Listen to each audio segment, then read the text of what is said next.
Ku Klux Klan. To be honest, I don't think many of you need that much revision on this, because I think you'll know a lot about what happened in the 1920s, and also we've discussed a lot about what happens in the 1950s and 60s.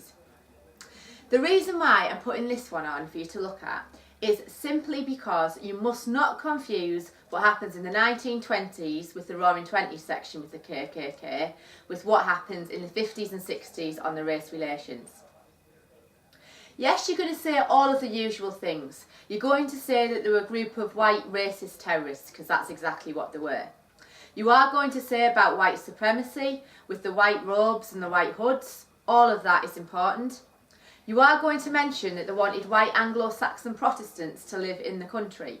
All of those things are things that will go for the 1920s or 50s and 60s. You'll also mention about it was worse in the southern states, specifically in places like Alabama and Tennessee.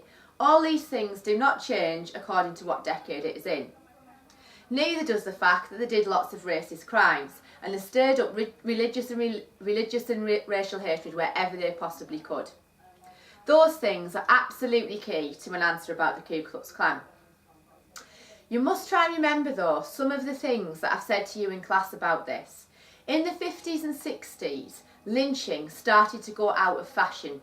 So in 1952 it was the last lynching from the KKK. And something that I would definitely think about with this is don't just say then that massively improved things for black African Americans, because all they did was simply moved on to more modern methods. Remember the example we said was the bus boycott, that Martin Luther King had a bomb put in his porch by the KKK to scare him, and Rosa Parks received many death threats and had to board up a house because they were getting so much racial violence from the KKK. The reason why they always wore the white robes was yes for white supremacy, but also the hoods were to disguise their identity. And because people were really frightened of them and they were very intimidating, people didn't dare give evidence against them. So a major reason why they got away with the crimes was fear, but also a lot of the Ku Klux Klan, as you very well know from things that we've seen, were police and judges and even people who had contacts to mayors and things in the local areas. So they were very powerful people.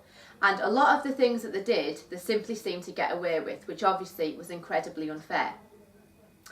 The KKK were a huge enemy of the black African Americans. And although in the 50s and 60s sometimes their methods changed, they still were burning properties and they were still giving racial abuse. The problem with the Ku Klux Klan is sometimes when some of the things that happened in the 50s and 60s to move forward the civil rights movement were sometimes undermined by things like after Little Rock, the KKK's membership increased purely because they saw Orville Faber is some sort of hero for not originally letting the 9 black Africans go in and actually be schooled there.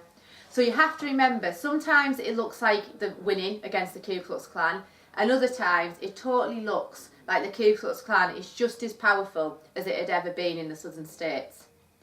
And unfortunately, to make any real progress, the existence of the KKK was really a thorn in the side of black African Americans.